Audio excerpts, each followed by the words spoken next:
el maestro Juan Carlos Monedero, quien llega muy chulo. ¿Así se dice en España? Chulo, guapo. Bueno. Así se dice. Ve nada más que camisa te cargas. Muchas gracias. Me la regaló el gobernador de Oaxaca, que fui allá a dar una charla. Y en vez de darte plata, me parece bien, te regalan una camisa linda. Una camisa muy chula, bonita, oaxaqueña, estupenda, preciosa. Decía cuando anunciaba que ibas a estar en el estudio, vamos a hablar del México que también es de Monedero. Porque aquella entrevista, ¿te acuerdas cuando nos vimos en el Zócalo? Sí, Juan Carlos? Claro. Dejaste muchas cosas que el tiempo está poniendo en su lugar y te está dando la razón. Acertamos, ¿no? Entonces. Oye, ¿te acuerdas que me decías, los monstruos vienen vestidos de toga y... Ah, claro. Y pues mira lo que está pasando en México. Porque todavía no habían llegado, pero es que iban a llegar. Tú sabes que la diosa, le digo a mis alumnos, la diosa de la ciencia política es Casandra.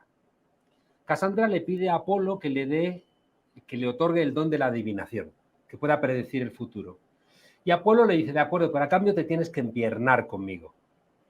Ella acepta, le concede el don y cuando va a cobrar su parte del trato, ella lo rechaza. Y entonces Apolo se enfada y le escupe en la boca condenándola a que todo lo que salga de ella sea escuchado como una mentira. De manera que la maldición de Casandra es saber lo que va a ocurrir y que nadie la crea. Ella sabe que si vas a rescatar a Helena de Troya va a ser el final de la ciudad, pero cuando advierte, todos dicen, no, esa es la loca esta, ya está con sus cosas. Y ella, su sufrimiento es decir, va a pasar esto y que nadie le haga caso. Entonces, me alegra acertar, aunque me gustaría más que me hicieran caso. Sí, de esas que decimos en México, ojalá que la boca se te haga chicharrón, o sea, que no tuvieras la razón, pero has tenido la razón. Hay un enfrentamiento abierto de algunos ministros y ministras encabezados por Norma Piña, la ministra presidenta de la Suprema Corte de Justicia de la Nación, con el presidente Andrés Manuel López Obrador, que ha llamado al Poder Judicial un poder podrido. Y bueno, se le han venido encima, bueno, la propia Norma Piña ha ido a Estados Unidos a decir que está en peligro la división de poderes y estas cosas. La derecha española ha hecho lo mismo. La derecha española tiene casi 5 años fuera de la Constitución al Consejo General del Poder Judicial, porque no quería reformarlo porque contaba con que este domingo pasado iba a ganar las elecciones y entonces iba a tener una mayoría en el Parlamento para poner a jueces de su cuerda, porque son los jueces, sobre todo en las salas de la Audiencia Nacional y del Tribunal Supremo, que juzgan los delitos de corrupción, los que ellos tienen que tener controlados para no pagar ningún tipo de precio por sus corrupciones constantes. Y fueron a Bruselas, a la Unión Europea, a quejarse de que una ley que estaba aprobando el gobierno de coalición para poder renovar el Consejo General de Poder Judicial sin una mayoría parlamentaria absoluta, con fórmulas alternativas, ¿no? Una mayoría simple, que hubiera 5 grupos parlamentarios que la apoyaran, es decir, normas sensatas y jurídicas, ellos fueron a decir, no, que no la cambien. Es decir, los tramposos yendo a las instancias superiores a quejarse de que van a haber cambios que les van a quitar el poder sobre el Poder Judicial. Pero bueno, por lo menos la derecha española va a la Unión Europea, la derecha mexicana va a los Estados Unidos. Que la gente saque sus conclusiones. ¿Qué pasó en España? Te pregunto que qué pasó en España porque... Que no pasaron. Que después de que en el 39, un grito que a mí siempre me ha estremecido, no pasarán, no pasarán, y pasaron. Pasaron hasta la cocina y todavía hay 114.000 españoles a los cuales brindo mi honra y mi respeto enterrados en fosas comunes, en zanjas y en cunetas por defender la democracia frente al fascismo. Todavía son desaparecidos. Entre ellos, Federico García Lorca. Bueno, pues este domingo el no pasarán fue cierto. La derecha y la extrema derecha no pasaron. Eso podría, de alguna manera, darnos una lección hacia Latinoamérica. Tú eres estudioso de estas cosas y a ti te apasiona el tema Latinoamérica. ¿Tú ves que va a correr la misma suerte la derecha, la ultraderecha en México, por ejemplo, que se ha convertido como en una luz en Latinoamérica? Mira, si hubiera ganado el PP y Vox, estaba en el punto de mira a México. En los años 70, el país que marcó la diferencia, porque era un país que estaba transformando radicalmente la economía con enorme apoyo popular, y con democracia, a diferencia de la soviética, era el Chile de Salvador Allende. Y como era el faro de referencia, lo masacraron.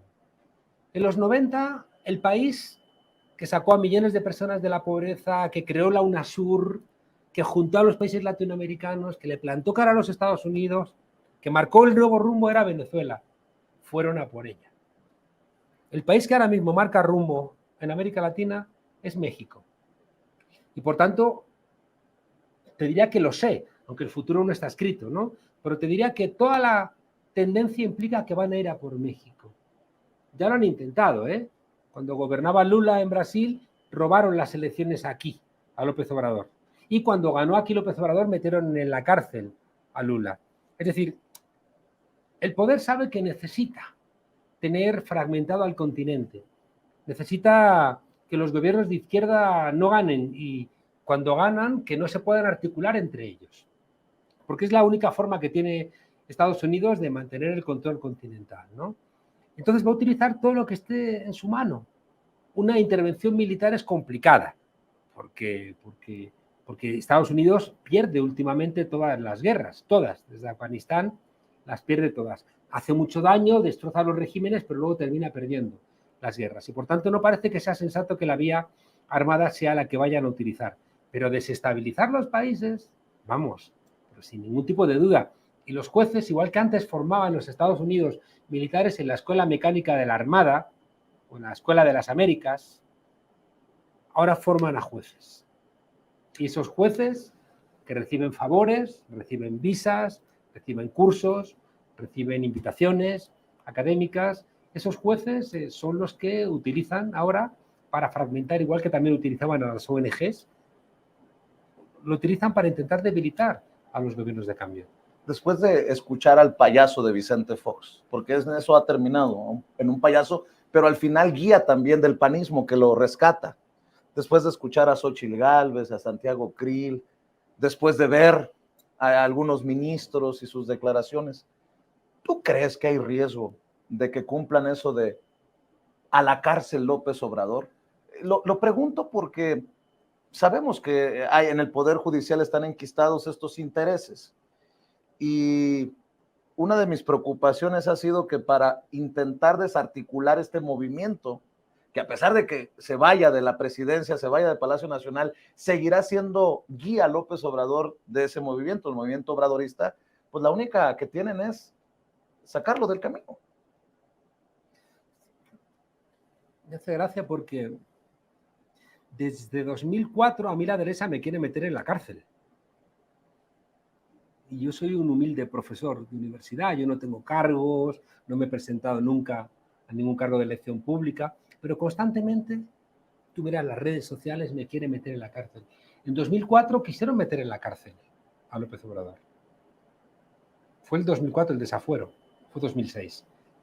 Por ahí, ¿no? Por ahí. Metieron en la cárcel a Lula, sin pruebas. El juez Moro dijo, no tengo pruebas, pero estoy convencido de que es culpable. Y lo metió casi 2 años en la cárcel. 500 y pico días.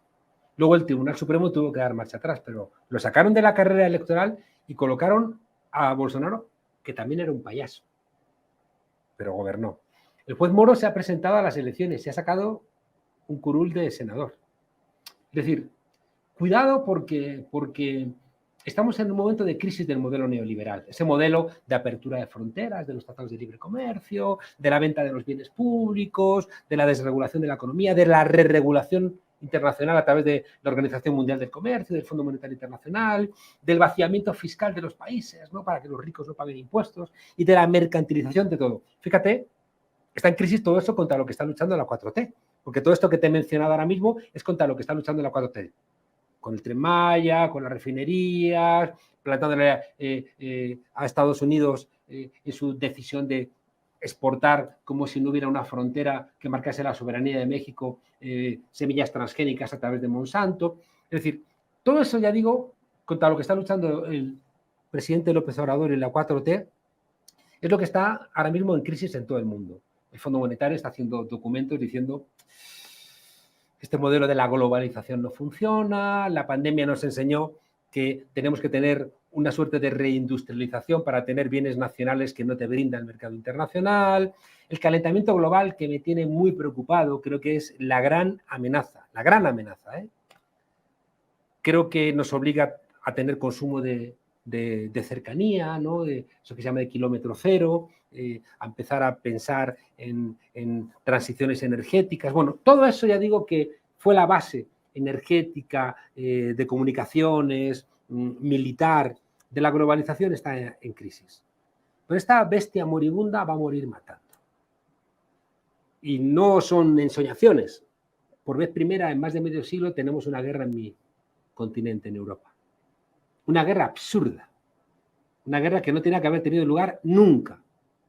Con una invasión estúpida por parte de Putin de Ucrania. Y cuidado, desde 2014, una agresión de Ucrania contra Rusia igualmente estúpida, apoyada por los Estados Unidos, apoyada por la OTAN y apoyada por Europa.